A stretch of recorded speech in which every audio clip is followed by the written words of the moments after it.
Hi. Alright, hello guys, welcome back to my channel. If you are brand new here, my name is Nikki and this is my book nook. If you guys have been following my channel recently, you probably know that I recently reviewed the book Bully by Penelope Douglas because I am currently working my way through the Fall Away series in order to prepare for Falls Boys, Penelope Douglas's newest release that just came out a week or two ago, which is the first book in what is going to be the Hellbent series.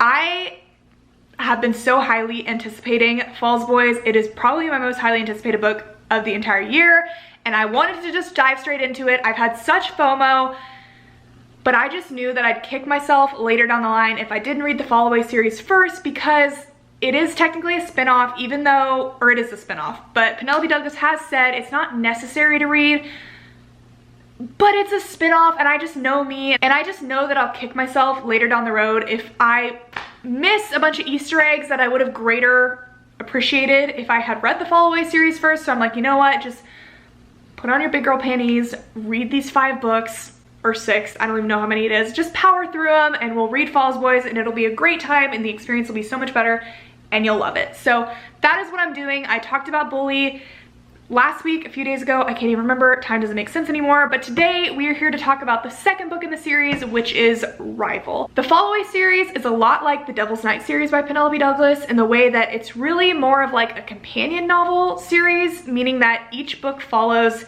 a different couple, except I think there is 1 or maybe 2 where it does jump back to a previously discussed couple, but in general, each book follows a different couple, but there is like a slight overarching story, rather than the whole thing just straight up being a series that follows all the same characters all the time, which I personally love. I prefer companion novel series over just straight up regular series. I think it's so cool to get a closer look at these individual characters and then watch them and their friendship group like build over time. It's always so satisfying when you end it because you feel like you know them all so well and they're your friends. It's just a great time. But yes, Bully followed Jared and Tate, and Rival follows Maddock. And Maddock is Jared's best friend, his partner in crime, his right-hand man. We see a lot of him in Bully.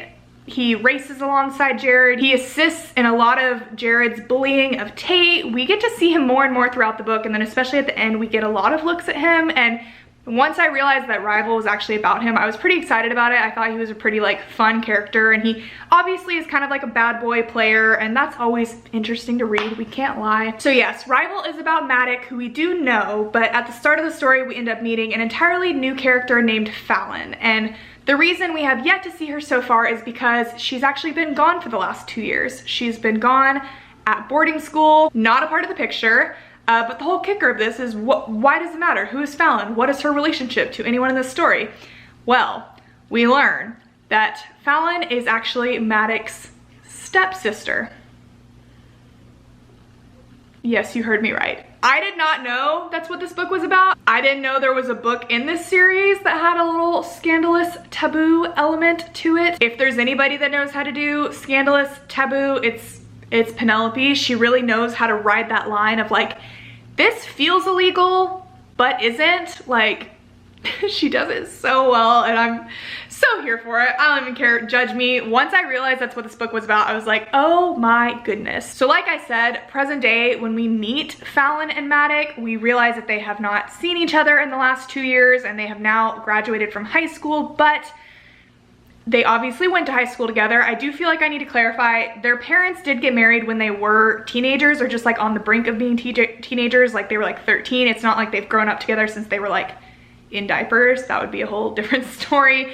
They just started living together like in high school, and their parents don't even have like a very traditional relationship. Fallon's mom is kind of crazy and a bit of a gold digger, and she's like never home, and then Maddox's dad is never home because he's always traveling for business and stuff. So it's not even like, they're basically separated a majority of their relationship. So I'm just saying all of this to clarify, it's not like they were like one big happy family holding hands around the dinner table and then like in the shadows Maddock and Fallon were like, you know, something else.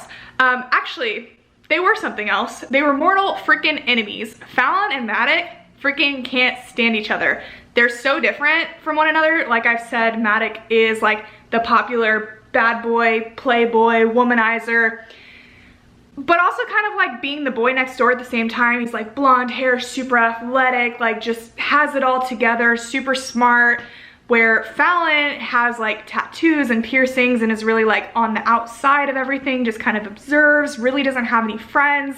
So we see a little like flashback at the start of the story of Maddox and Fallon in high school, and you see how different they are and how like unapart of each other's lives they are at school, and really how they just in private bicker like crazy, can't stand each other. But we all know when it comes to books that there is that fine line between hate and love that is so easy to cross, especially when there's that extra little sprinkled in element of forced proximity because they quite literally live together. I'm just gonna say this story started out very strong. You know, Fallon has now come back, surprisingly, like nobody expected her to be coming home. She's in town for a week to kind of say her goodbyes, get some closure before she goes off to college. Maddox was not expecting her, and when she shows up, the story is in dual point of view, which I do feel I need to mention because one, I love that, and two, we didn't get that in Bully. So I do like seeing the growth of Penelope's writing from Bully, which was her first book ever, to Rival. Like you can very much tell there was like an improvement there. So we see the dual point of view. We can clearly see that Fallon has this like deep hatred for Maddox, and that she's back in town and she's sort of planning to get some sort of like closure slash revenge on him, that they clearly ended on bad terms. There were reasons that she was kind of forced to go to this boarding school in a way, and we don't know why. And then obviously when they inevitably run into each other back in town because they are staying at the same house, you can see Maddox kind of feels the same way. Like clearly their last interaction did not go well, and it's been radio silent for 2 years, and he sees her and he hates her, but he also can't help but remember all those times that they had together and feel things and be attracted to her. Like it's just this internal battle with them. And look, the story for me started out super strong. I thought it had a lot of potential and I was literally glued to it. But I must say, it just kind of tailspin for me, and it really breaks my heart to say this because I don't think I've ever actually been disappointed by a Penelope Douglas book, but this one for me just like frankly wasn't it. And it's not at all like the subject matter of the book. Like I said, I'm here for a scandalous little moment. I just think that it was just one of those books where like the tension was broken far too early. And I hate that. Like that is literally my pet peeve in a book. Like I love a slow burn, and it doesn't have to be a slow burn. Like not everyone is here for a Mary on is a pot of slow burn that stretches out for like 600 pages before anyone like looks at each other. Not everybody wants that. I love that at times, but I just, if there's like this tension, don't like immediately, especially if it's like angsty and you're like, oh my God, this is gonna be good.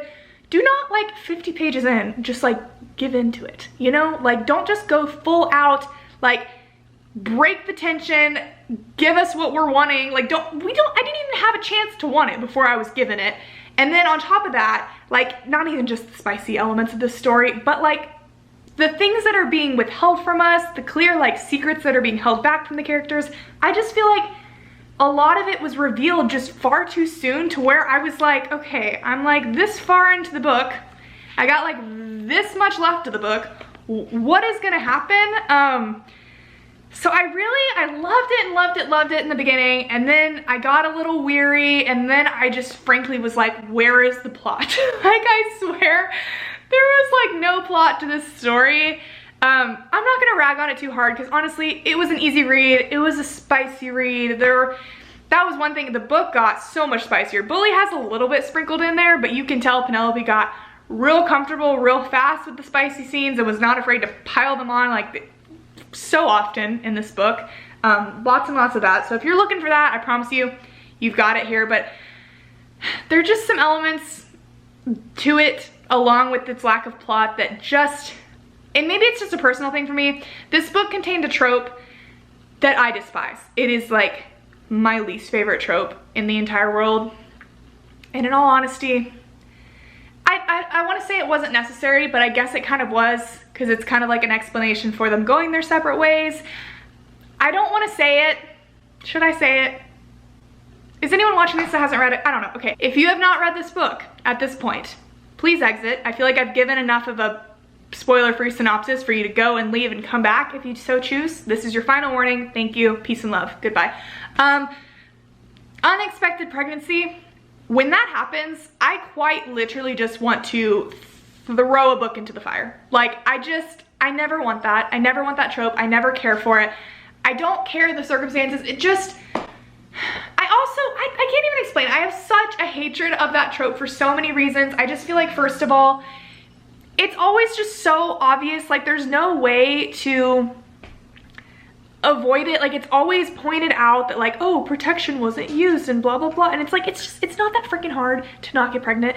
Can we just not get pregnant, please? Like, especially when we're like 16, like maybe we just don't do that. And that being like the reason for them going their separate ways, but like, I guess I get it. It's a very good reason that it's like, oh, that was found out and that's why her mom kept her away and all this stuff. And then just that whole part of like her being forced to get the abortion and all of that. Like, I just hated that. And I get it made the story like a little more emotional and intense, but it's just like, I don't know why the talk of like children and pregnancy and babies and books, especially books that are like spicy, I'm just like, ugh, like not the time or the place. I don't want it. So I despise that entire element of the story. And maybe that's just a personal thing for me. I think I take it a lot more personally than a lot of people. Like, I know it's not that deep, but I hate it. I also just didn't need the extra added ickness of Fallon's mom being so disgusting, of like trying to come on to Malik. Who's Malik? I just read A War of Two Queens by Jennifer L. Armentrout, like the 4th book in the Blood and Ash series, and there's a character named Malik, so I'm calling him Malik. I hope I didn't call him that the whole video or I'm going to cry. I did not need Fallon's mom coming on to Matic. Like, that was just gross. Like, I didn't need it. I felt like it was just done for shock factor, and I don't feel like it really added to the story, and I just didn't love it. But yeah, I won't hate on it too much. Like I said, easy read, spicy read, just my least favorite Penelope Douglas book by far. I think the plot just got lost in the sauce. I didn't love Fallon's character. It's like I wanted to love her in the beginning, but then I just thought her actions were really kind of like inconsistent. Oh my god, also we have to talk about why did they get married? Why? That was not necessary at all. Like, I literally love Penelope with my whole heart and soul, but she has this thing where like every character has to get like married at 18 and pop out a baby by 20, and I just think it's so funny. Like, every one of her books, it's like people get married so young and have kids so young. I'm like, they are literally 18. Like, they do not need to get married. Like, I guess maybe they just did it so no one could keep them apart, but it was a little absurd. I didn't need it. I don't know. I feel like I'm hating and I'm like ramble hating, but yeah, just here to be honest with you guys. Didn't love this book, but I'm very excited to start book 3 because I've heard so many good things. I think that's a lot of people's favorite book. So excited to read that. Anyways, that is it for me today. If you guys have read Rival, I would love to hear your thoughts on it. If you've read any of the Fall Away series, tell me which book is your favorite. Don't spoil the rest of the series for me, but I just love to hear your basic thoughts. But yeah. That is it. Thank you guys so much for watching, and I will talk to you very soon. Bye.